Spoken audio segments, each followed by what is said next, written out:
السلام علیکم ناظرین حضرات، چینل کو ابھی سبسکرائب نہیں کیا ہے تو چینل کو سبسکرائب کر لیجئے، ساتھ میں بیل آئیکن ضرور دبا دیجئے تاکہ آنے والی ویڈیو کی نوٹیفیکیشن آپ کو ملتی رہے۔ رسمی طور پر رکھتے نظر آتے ہیں۔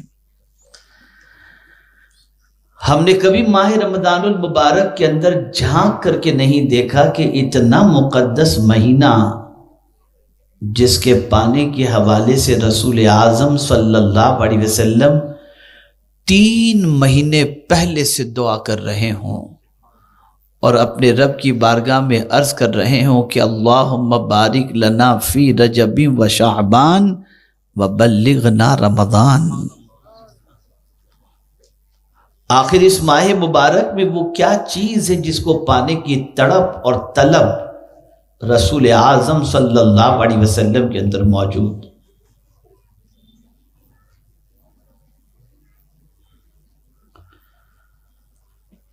میرے پیارے آقا صلی اللہ تعالی علیہ وسلم کے پیارے دیوانوں، کچھ چیزوں کی قدر جیتے جی آدمی کر لے تو بہتر ہے، ورنہ مرنے کے بعد ان چیزوں کا مقام اور مرتبہ سمجھ میں آ جاتا ہے۔ آج اگر ہم سوسائٹی کا جائزہ لیں تو حافظ کی قدر نہیں کی جاتی، عالم کی قدر نہیں کی جاتی، مفتیان کرام کی قدر نہیں کی جاتی، مشائخ کی قدر نہیں کی جاتی، لیکن کل بروز قیامت جب ان کا مقام بندہ دیکھے گا تو اسے محسوس ہوگا کہ اس کا مقام اللہ کے نزدیک اتنا اونچا تھا۔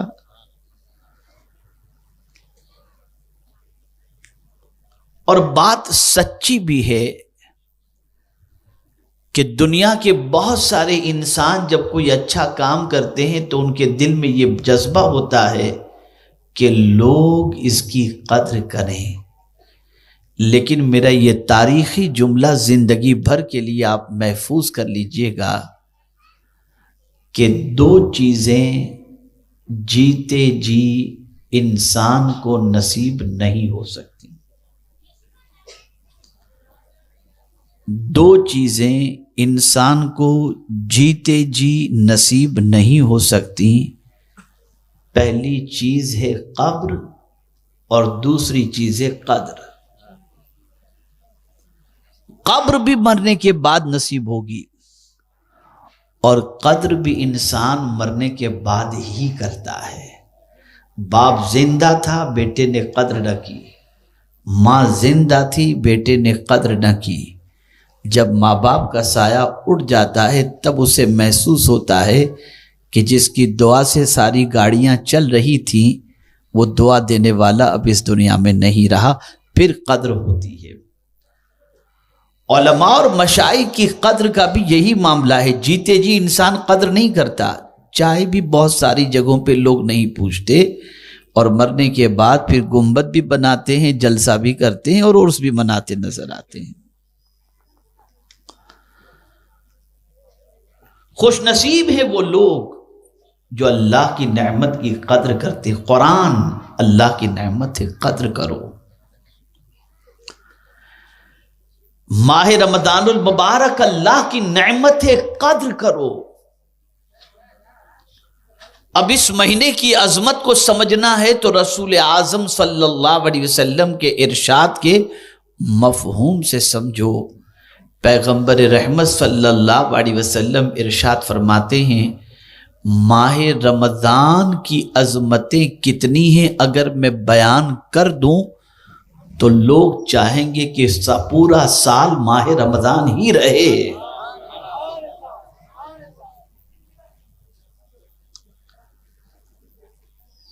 اے رسول گرامی وقار صلی اللہ تعالی علیہ وسلم کے دیوانوں، ذرا سوچو، کسی نے مسجد بنا لی، جب کوئی مسجد میں جا کر کے نماز ادا کرے گا تب جا کر کے مسجد بنانے والے کو اللہ ثواب عطا فرمائے گا۔ بنانے کا ثواب مل گیا، لیکن کنٹینیوز جو ثواب اسے ملتے رہنا چاہیے، یہ بغیر اس میں سجدہ کیے ثواب اسے نصیب نہیں ہو سکتا۔ حج کے لیے آدمی یہاں سے سفر کر کے مکہ مکرمہ پہنچے اور وہاں پہنچنے کے بعد وقوف عرفہ، منی، مزدلفہ، طواف زیارت، یہ ساری چیزیں کرے، تب جا کر کے اسے ثواب نصیب ہوتا ہے۔ لیکن وہر رمضان تیری عظمتوں پر قربان کہ روزے دار تسبیح بھی نہیں پڑھ رہا، تلاوت بھی نہیں کر رہا، سجدہ بھی نہیں کر رہا، روزے کی حالت میں سویا ہے، روزے کی حالت میں سویا ہے۔ اے سونے والے تیری قسمت پہ قربان، تو سویا ہے پھر بھی تیرے نام اعمال میں عبادت کا ثواب لکھا جا رہا ہے۔ یہ ہے رمضان، ایسا مہینہ جس میں ثواب اتنا بڑھا دیا جاتا ہو کہ نفل کا ثواب فرض کے برابر، فرض کا ثواب 70 فرضوں کے برابر۔ اس سے آپ اندازہ لگا سکتے ہیں کہ یہ ماہ مبارک کتنی عظمت والا مہینہ ہے۔ لیکن پیٹ بھرنے والے اور شکم کی پرورش کرنے والے بہت سارے لوگ ایسے بھی ملیں گے، مردوں میں بھی اور عورتوں میں بھی۔ چین اسموکر، جو ایک سگریٹ پیتے ہیں پھینکتے ہیں پھر دوسری جلاتے ہیں، یہاں گٹکا دبا کر کے اپنا وقت گزارتے ہیں، اور ہر 2 گھنٹے پر جن کو کھانے کے لیے چاہیے، ہر 1 گھنٹے پر جن کو چائے چاہیے، جیسے ہی ماہ رمضان قریب سے قریب تر آتا ہے ان کے چہرے سے ہوائیاں اڑنی شروع ہو جاتی۔ اب کیا ہوگا، کیسے بھوکے رہیں گے، کیسے پیاسے رہیں گے، اور پھر یہ دعا کرتے ہیں یار 29 کا چاند نہ ہو، ایک دن اور ٹل جائے۔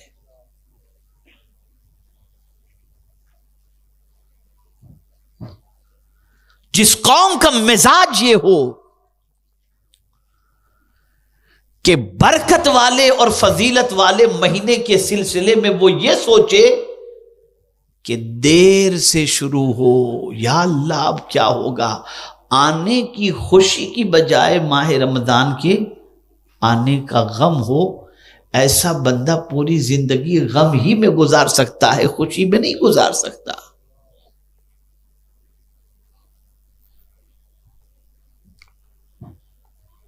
اے رسول گرامی وقار صلی اللہ تعالی علیہ وسلم کے پیارے دیوانوں، اللہ عز و جل قرآن مقدس میں ارشاد فرماتا ہے ان عدت الشہور عند اللہ 12 شہرا فی کتاب اللہ یوم خلق السماوات والارض منها 4 حرم ذالک الدین القیم فلا تظلموا فیہن انفسکم۔ جب سے اللہ نے زمین اور آسمان پیدا فرمایا تب سے مہینے اللہ نے 12 ہی بنائے ہیں، لیکن اتنی بڑی تعداد کے اندر غلامان رسول یہاں پر موجود ہیں، میں ذرا آپ کے ضمیر کو جگانے کی کوشش کرتے ہوئے عرض کروں کہ مجھے بتاؤ، جنوری سے لے کر دسمبر تک بوڑھا بوڑھی سب کو یاد ہے، لیکن محرم سے لے کر ذی الحج تک کے 12 مہینوں کے نام اچھے خاصے مسلمانوں کو بھی نہیں معلوم۔ کہا جائے ذرا اسلامی 12 مہینوں کے نام بتاؤ تو پیشانی سے پسینہ نکلنا شروع ہو جائے گا۔ تو آسمان و زمین کی تخلیق جب سے ہوئی تب سے اللہ نے 12 مہینے مقرر فرمائے، لیکن ان 12 مہینوں کے نام میں سے کسی بھی مہینے کا نام قرآن شریف میں اللہ نے بیان نہیں فرمایا۔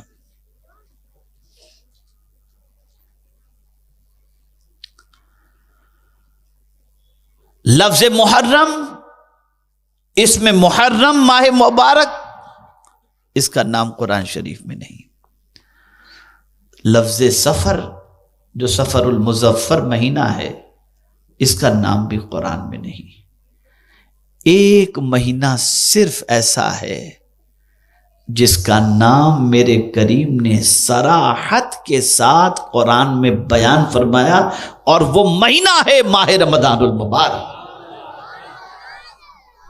فرمایا شہر رمضان الذی انزل فیہ القرآن، رمضان کا مہینہ جس میں قرآن نازل کیا گیا.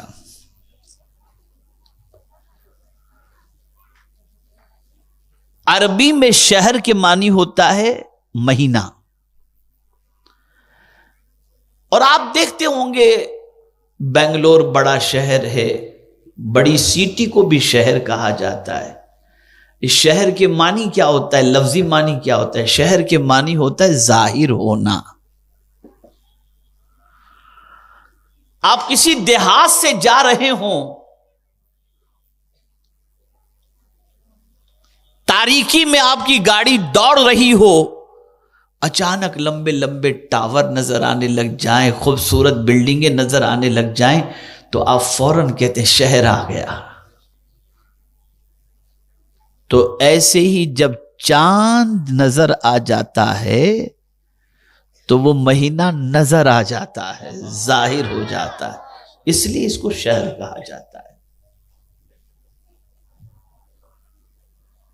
اور رمضان المبارک کو رمضان کہا گیا. کیا مطلب ہوتا ہے؟ کوئی بھی چیز میں نے شروع میں عرض کیا بغیر مقصد کے نہیں ہے. ہمارے یہاں بہت ساروں کا نام سجاد ہوتا ہے، بہت ساروں کا نام ساجد ہوتا ہے، لیکن سجدہ ہی نہیں کرتے وہ.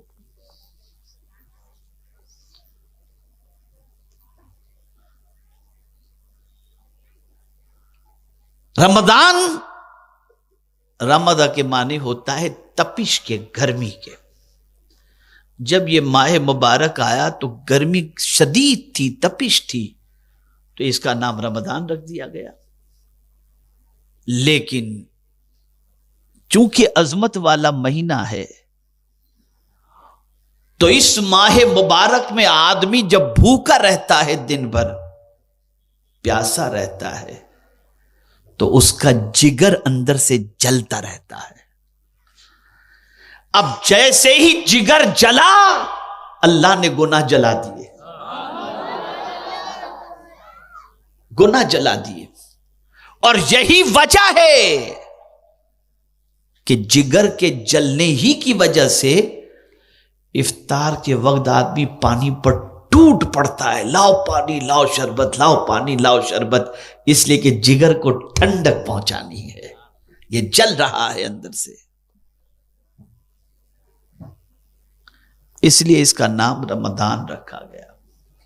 یہ گناہوں کو جلا دیتا ہے، یہ گناہوں کو مٹا دیتا ہے، یہ گناہوں کو ختم کر دیتا ہے. اتنی طاقت ہے اس مہینے کے اندر.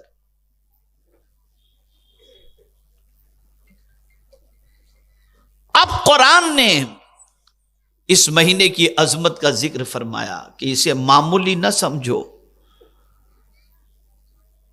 جب اس مہینے کو ہم نے عطا فرمایا تو اس مہینے کی عظمت کو سمجھنا ہے تو یوں سمجھو کہ ہم نے اپنی کتاب کو نازل کرنے کے لیے کسی اور مہینے کا انتخاب نہیں، رمضان ہی کا انتخاب ہم نے کیا ہے. انزل فیہ القرآن، قرآن رمضان میں نازل کیا گیا.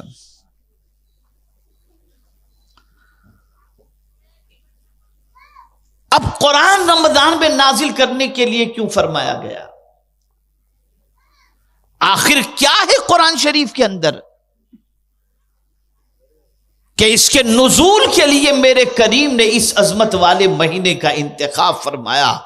اب قرآن خود کھل رہا ہے اور مولا عظمت قرآن بیان کر رہا ہے. ہدی للناس، یہ لوگوں کی ہدایت کے لیے ہے. اللہ نے اس کتاب کو کیوں نازل فرمایا؟ ہدایت کے لیے. بس یہیں سے بات سمجھ میں آئی. کیا ہم نے کبھی قرآن سے راستہ تلاش کرنے کی کوشش کی؟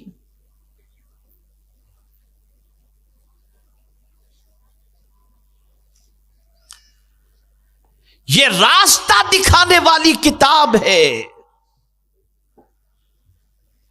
یہ وہ دکھاتی ہے کتاب جو کوئی نہیں دکھا سکتا.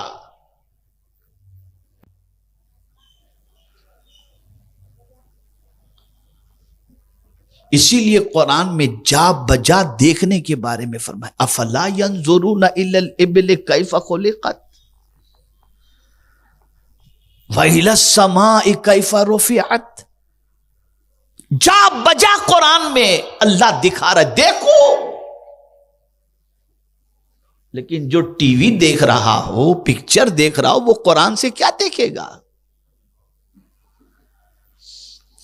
یہ جو قومیں بھٹک رہی ہیں اس کی سب سے بڑی وجہ یہ ہے کہ قرآن نے جو دکھایا وہ دیکھنے کے لیے تیار نہیں ہے. وہ دیکھ رہی ہے ہماری قوم جو پکچر، تھیٹر، گانے، باجے، تماشے، سینما جو دکھا رہے ہیں وہی دیکھ رہا ہے. اور یہی وجہ ہے کہ چونکہ لوگ ٹی وی دیکھنے کے اتنے عادی ہو گئے کہ لوگوں نے الیکٹرانک میڈیا ہی کو خرید لیا کہ دکھاؤ ان کو الٹ سلٹ سب. ہر چیز دکھا کر بیچی جا رہی ہے. کوکا کولا دکھا کر بیچا جا رہا ہے، صابن دکھا کر بیچا. دو لوگ دیکھنے کے عادی، ٹی وی دیکھنے کے عادی. اسی لیے مارکیٹ کے اندر کاسمیٹک کی چیزیں جتنی بکتی ہیں اتنی کوئی اور چیز نہیں بکتی. لڑکیاں دیکھتی ہیں ٹی وی کے اندر کہ یہ کریم آیا لے لو، کھانے پینے کی یہ چیز آئی لے لو. دن بھر تو تم وہی دیکھ رہے ہو جو ٹی وی تمہیں دکھا رہا ہے. کبھی تم نے یہ بھی دیکھا کہ قرآن تمہیں کیا دکھا رہا ہے؟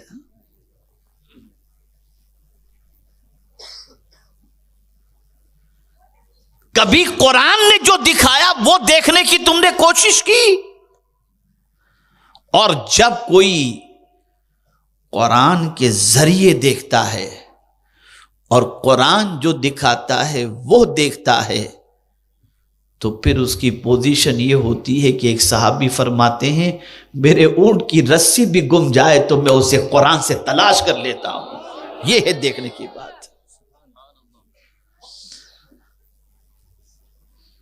یہ راستہ دکھانے والی کتاب ہے اور ٹیڑھا راستہ نہیں.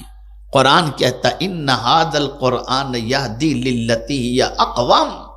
بے شک یہ قرآن سب سے زیادہ سیدھا راستہ دکھانے والی کتاب ہے. بھٹکانے والی چیزوں کو تو تم نے دیکھا، سیدھا راستہ دکھانے والی کتاب کو تم نے نہیں دیکھا. ہاں دعا ضرور کرتے ہو تم ہر نماز میں، ہر رکعت میں اہدنا الصراط المستقیم، اے اللہ ہم کو سیدھے راستے پر چلا. اراۃ الطریق بھی ہے، دکھانے کا معنی بھی بعض لوگوں نے لیا. اور اعلی حضرت عظیم البرکت نے چلانے کا معنی لیا. چلا تو چلو گے کب؟ جب دیکھو گے تب نا. اندھے بن کر تو نہیں چل سکتے. تو اب کیا دیکھو؟ آج کس کو چلتا دیکھ رہے ہو؟ ہیرو کیسا چلتا ہے، ہیروئن کیسے چلتی ہے؟ مجھے تو ان ظالم نوجوان بچے اور بچیوں کو جی چاہتا ہے کہ کوڑے لے کر کے ماروں، جو راستے کے اندر بائک پر ایک دوسرے سے ایسے چپک کر بیٹھ کر کے نکلتے ہیں کہ مارے شرم کے نگاہیں نیچی کر لینی پڑتی ہیں. دیکھ لیا ہیرو ہیروئن کو، چل پڑے اس طریقے سے.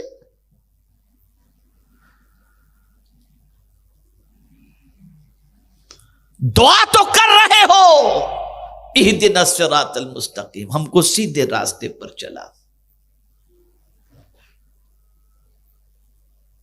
کس کے راستے پر؟ صراط الذین انعمت علیہم، جن پر تیرا انعام نازل ہوا، جن پر تو نے انعام نازل فرمایا.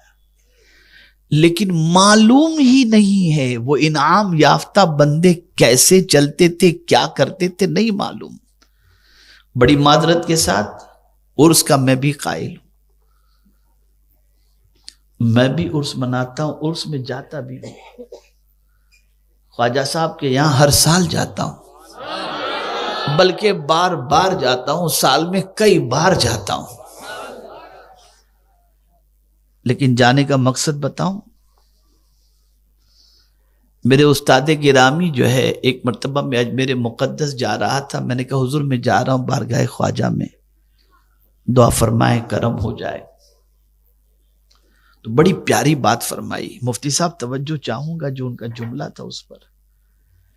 ارشاد فرمایا مولانا خواجہ صاحب کو میرا سلام کہنا اور ان سے کہنا جو راستے پر چلانے کے لیے آپ آئے نا، آپ کرم فرما دیں کہ وہ راستہ ہمارے لیے آسان ہو جائے.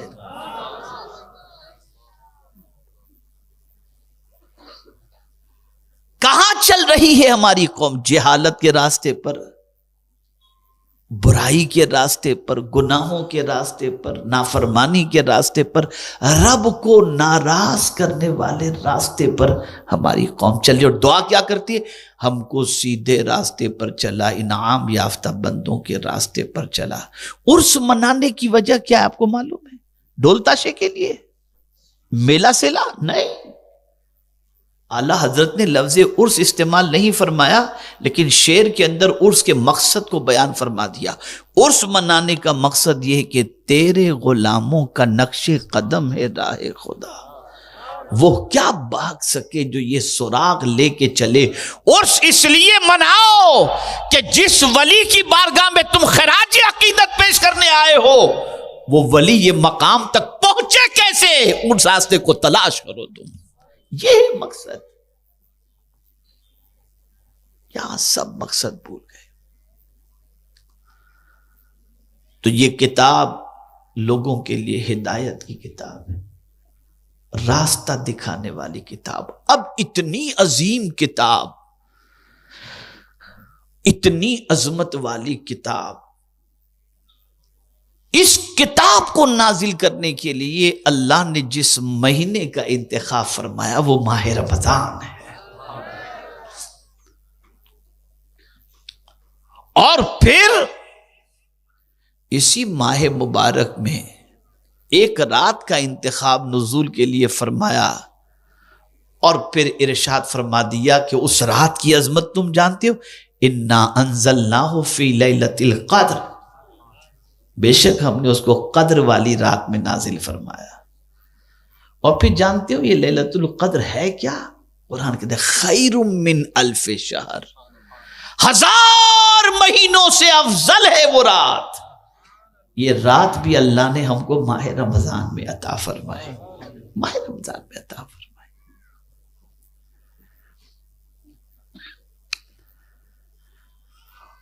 اور پوری دنیا کو اگر آپ کھنگال کر کے دیکھیں اور جائزہ لے کر کے دیکھیں،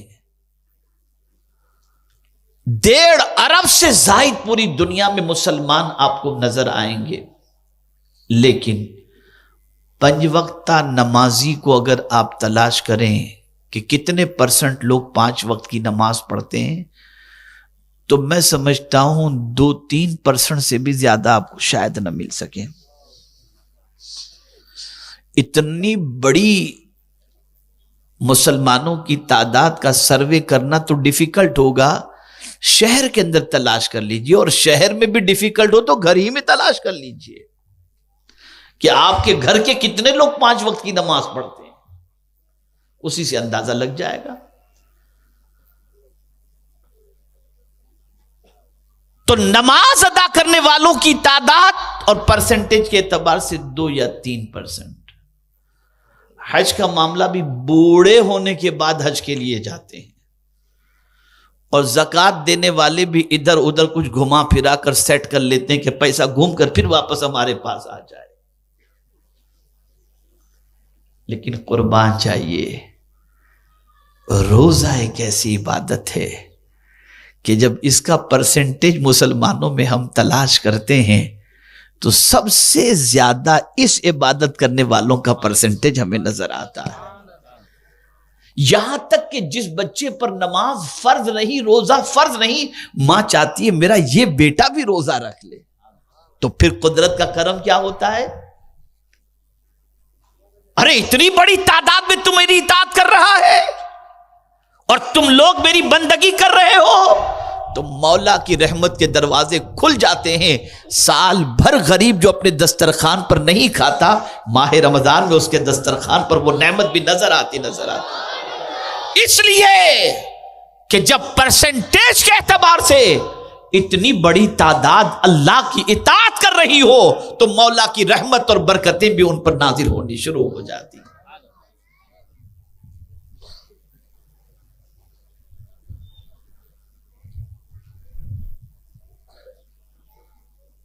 تو یہ کتاب ہدایت کی کتاب ہے،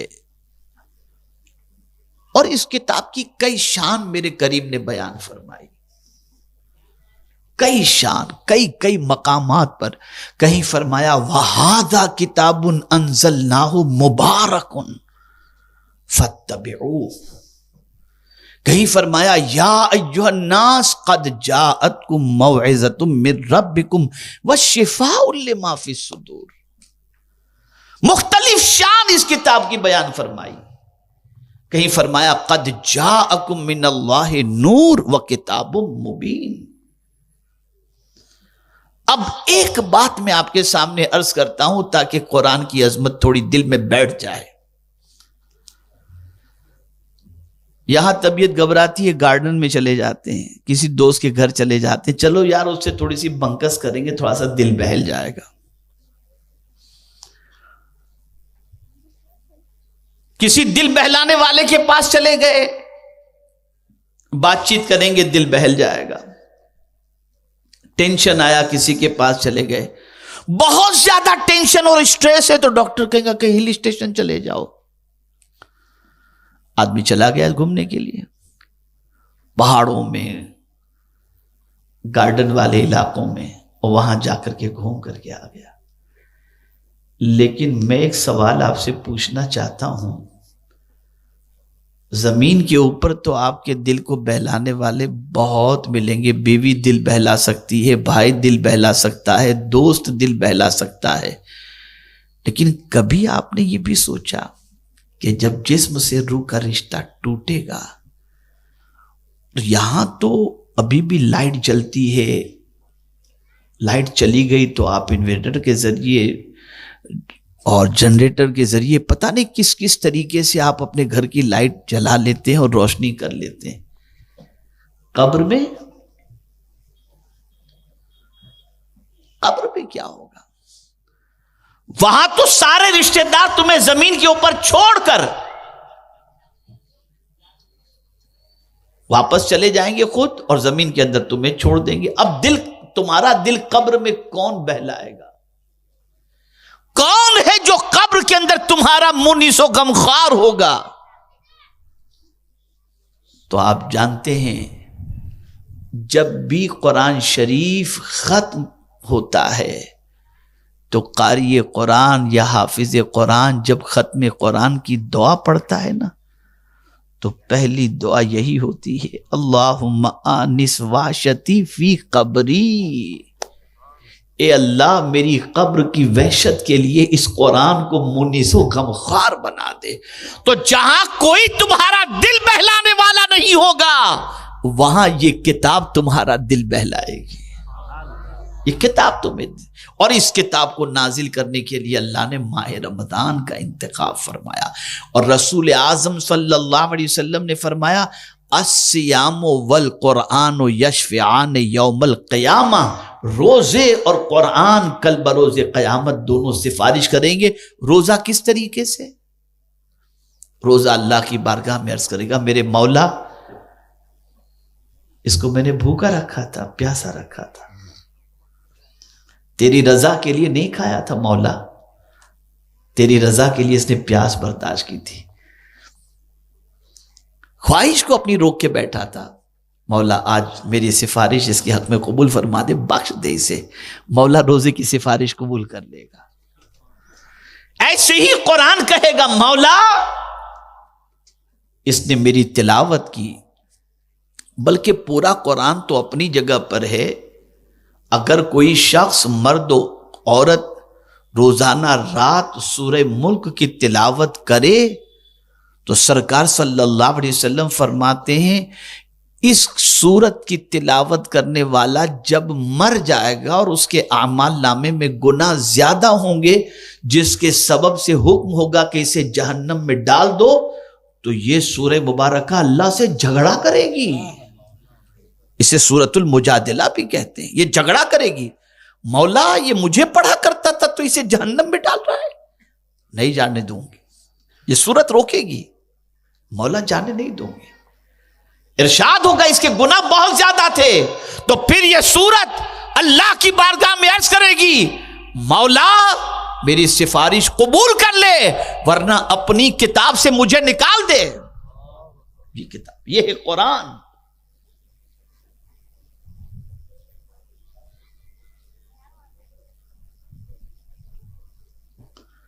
اس کے نزول کے لیے اللہ نے ماہ رمضان کا انتخاب فرمایا، تو پتا چلا اتنی عظمت والی کتاب ہمیں جس مہینے میں ملی وہ ماہ مبارک آ رہا ہے، وہ برکت والا مہینہ آ رہا ہے جس میں اللہ نے ہمیں یہ کتاب عطا فرمائی، جس مہینے میں اللہ نے ایک رات ہمیں عطا فرمائی، اور پھر کرم بالائے کرم کہ شہر اولہ رحمت وَأَوْسَطُهُ مَغْفِرَةٌ وَآخِرُهُ عِتْقٌ مِّنَ النَّارِ۔ اللہ اکبر، رمضان کا شروع کا عشرہ رحمت کا ہے، درمیان کا مغفرت کا ہے، اور آخر کا عشرہ جہنم سے چھٹکارے کا ہے۔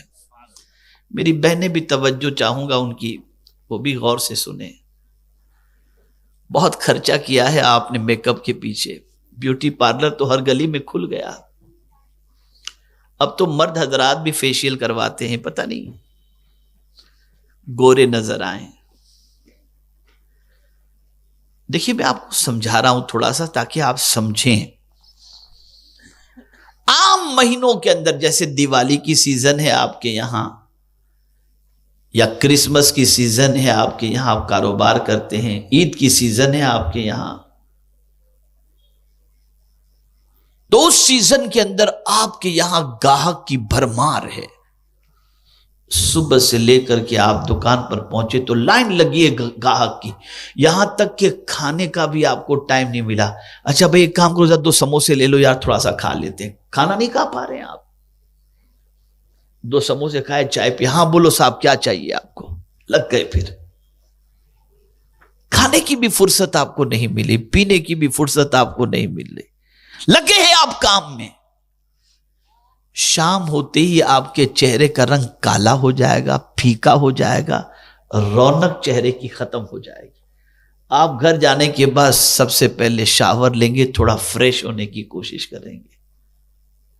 بھوکے ہیں آپ، پیاسے ہیں، لیکن دن میں آپ نے کچھ کھا بھی لیا ہے، کچھ پی بھی لیا ہے، پھر بھی آپ کے چہرے کا رنگ اتر گیا۔ لیکن خدا کی قسم، روزے دار صبح صادق سے لے کر غروب آفتاب تک نہ کھاتا ہے، نہ پیتا ہے، نہ عمل زوجیت کی طرف توجہ دیتا ہے، دھندا بھی کرتا ہے، سب کچھ کرتا ہے، لیکن کوئی مائی کا لال اس کے چہرے سے کلر اترا ہوا نہیں بتا سکتا، اس کے چہرے پر نور ہی نور نظر آتا ہے۔ یہ آیا کہاں سے؟ پتا چلا جو اللہ کی اطاعت کرتا ہے اللہ اس کے چہرے کو منور کر دیا کرتا ہے۔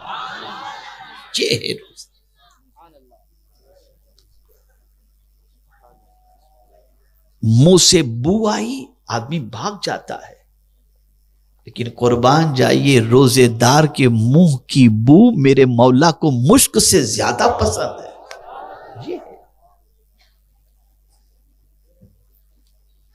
قدر کرو ماہ رمضان کی، یہ معمولی مہینہ نہیں آ رہا، بہت برکت والا مہینہ آتا ہے۔ سرکار صلی اللہ علیہ وسلم کو ڈر لگا رہتا تھا کہ کہیں ماہ رمضان میں طبیعت تھوڑی 19-20 نہ ہو جائے جس کی وجہ سے عبادت کے اندر کچھ کمی رہ جائے، اس لیے دعا کرتے تھے اللہم سلمنی من رمضان وسلم رمضان علی وسلم منی، یہ دعا کرتے تھے حضور۔ اور یہاں تو لوگ پوچھنے جاتے ہیں وہ ایسا ہے کہ مجھے تھوڑی سی تکلیف ہے میں روزہ چھوڑ سکتا ہوں؟ لا حول ولا قوت الا باللہ۔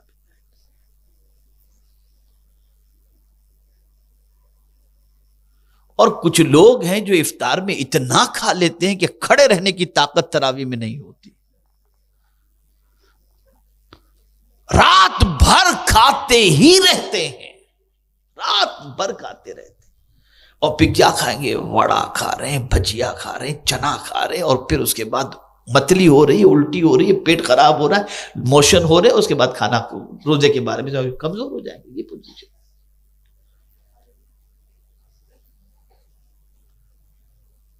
آپ ذرا سوچو، کچھ سیکھو سرکار کی زندگی سے صلی اللہ علیہ وسلم۔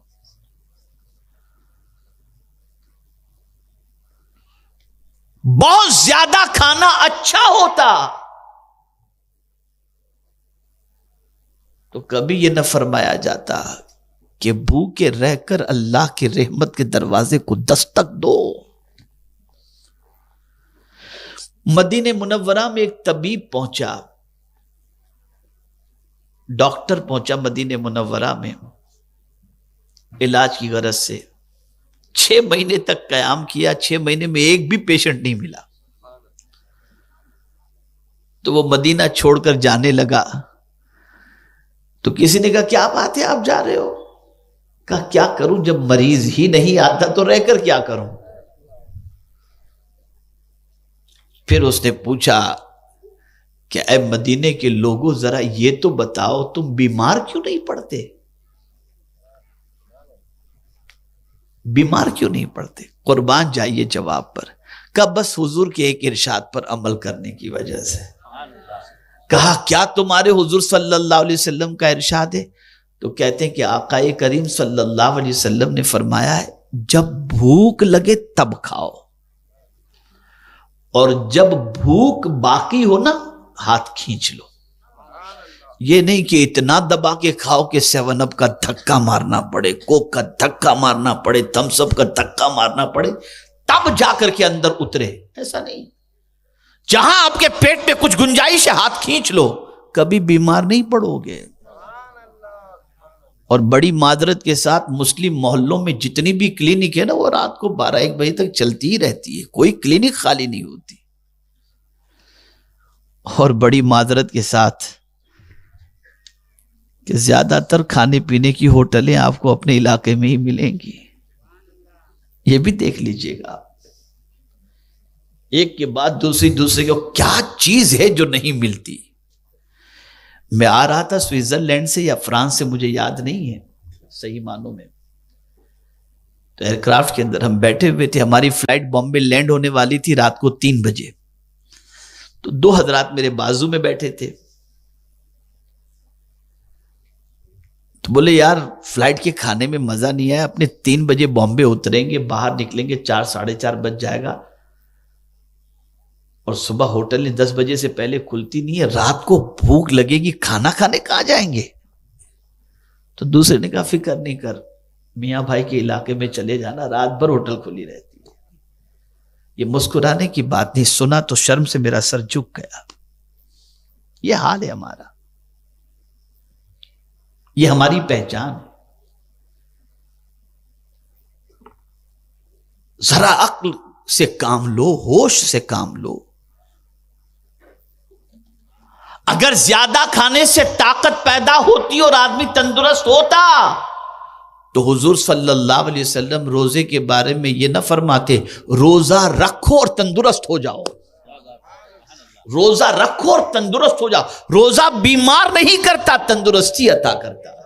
بیمار تو کھانا کر دیتا ہے، دبا کے کھانا یہ بیمار کر دیتا ہے۔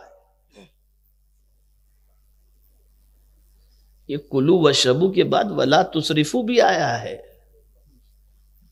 یہ 2 لفظ ہی یاد مت رکھو، آگے کا لفظ پر بھی توجہ دو، کیا حکم ہے۔ تو خیر عرض یہ کر رہا تھا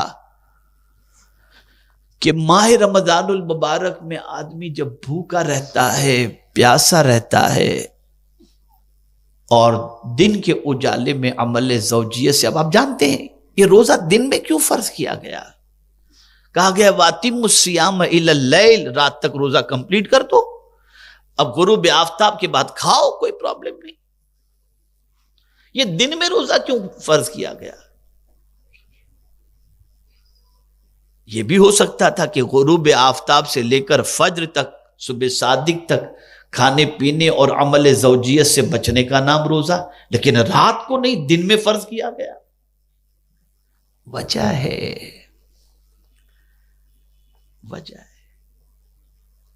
تم دن میں باہر نکلو گے نا تو بہت ساری قومیں بستی ہیں، سب مسلمان ہی تو نہیں ہے نا، بہت ساری قومیں بستی ہیں۔ وہ قوم کے لوگ تمہارے سامنے کھاتے ہوں گے، تمہارے سامنے پیتے ہوں گے، تو تمہارا بھی دل چاہے گا، لیکن تم صبر کرو گے، نہیں میں روزے سے ہوں، تو میرا مولا اس صبر کرنے پر بھی تمہیں اجر عطا فرمائے گا۔ اور دن میں تمہیں احساس بھی ہوگا، تکلیف بھی ہوگی، اس لیے کہ رات میں تو سوئے، صبح ہوگی، بھوک کا احساس ہی نہیں، دن میں تمہیں بھوک کا بھی احساس ہوگا، پیاس کا بھی احساس ہوگا، اس لیے دن میں روزہ فرض کیا گیا تاکہ تمہارے اندر احساس پیدا ہو۔ تو عرض کرنے کا منشا یہ ہے کہ اے رسول اعظم صلی اللہ تعالی علیہ وسلم کے دیوانوں، بڑا مقدس مہینہ آ رہا ہے، کمر کس لو، تیار ہو جاؤ، ارادہ بنا لو کہ انشاءاللہ العظیم اس مبارک مہینے کو کے اوقات کو ہم ضائع ہونے نہیں دیں گے۔ جو لوگ 11 مہینے کبھی گلیوں میں بیڈمنٹن اور کرکٹ نہیں کھیلتے تھے، حیرت کی بات ہے کہ ماہ رمضان کے اندر نوجوان لڑکے لڑکیاں بچے بچیاں پیچھے بیٹھ کھیل رہے ہوتے ہیں کرکٹ۔ استغفر اللہ العظیم، اتنے بے پاک ہو گئے تم، اتنے بے خوف ہو گئے۔ جس مہینے کے احترام پر تمہیں جنت نصیب ہو جائے، اس مہینے میں تم کھیل کود کر رہے ہو، لہو و لعب میں وقت گزار رہے ہو۔ تم ماہ مبارک کا احترام کرو، کمر کس لو ماہ مبارک میں۔ اور 2 باتیں میں خاص طور پر عرض کروں گا، 2 چیزوں کا اہتمام کریں، بہت اچھا آپ کا ماہ مبارک گزرے گا انشاءاللہ۔ کریں گے؟ پہلی چیز، لوگوں سے ملنا جلنا کم،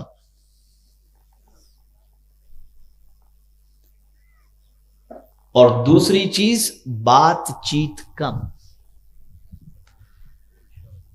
اس لیے کہ زیادہ بات کرنے والا جھوٹ کا شکار ہو ہی جاتا ہے، اور جہاں جھوٹ بولا ختم، اس کے روزے اس کے نام اعمال میں بھوکا اور پیاسا جو ہے نا وہ لکھا جائے گا، روزے کی برکت اسے نصیب نہیں ہو سکتی۔ بہت زیادہ بات کرنے سے پرہیز کرو، ضرورت جتنی بات کرو، بہت زیادہ میل ملاپ سے پرہیز کرو۔ اور اس کے ساتھ تیسری بات، بہت سارے سیٹ ایسے ہوتے ہیں جو صبح 10 بجے 11 بجے 12 بجے رمضان میں دکان پر پہنچتے ہیں، 2 گھنٹے دکان پر بیٹھے اور 2 گھنٹے کے بعد پھر ظہر کے لیے گئے، گھر چلے گئے آرام کرنے، 4 ساڑھے 4 بجے اٹھ کر کے آئے، اور پھر اس کے بعد افطار کے لیے تیاری میں لگ گئے۔ لیکن نوکر، اس کی پوزیشن یہ کہ بیچارہ صبح 10 بجے سے لے کر رات کے 8 بجے تک دکان میں، اس کو دوپہر میں آرام کرنے کے لیے چھٹی نہیں ملی۔ اب میرے آقا صلی اللہ علیہ وسلم کیا فرماتے ہیں ذرا سنیں، ارشاد فرمایا، جس نے ماہ رمضان میں اپنے ملازم پر نرمی برتی، سبحان اللہ، اپنے ملازم پر نرمی برتی، اسے غلام آزاد کرنے کا ثواب دیا جائے۔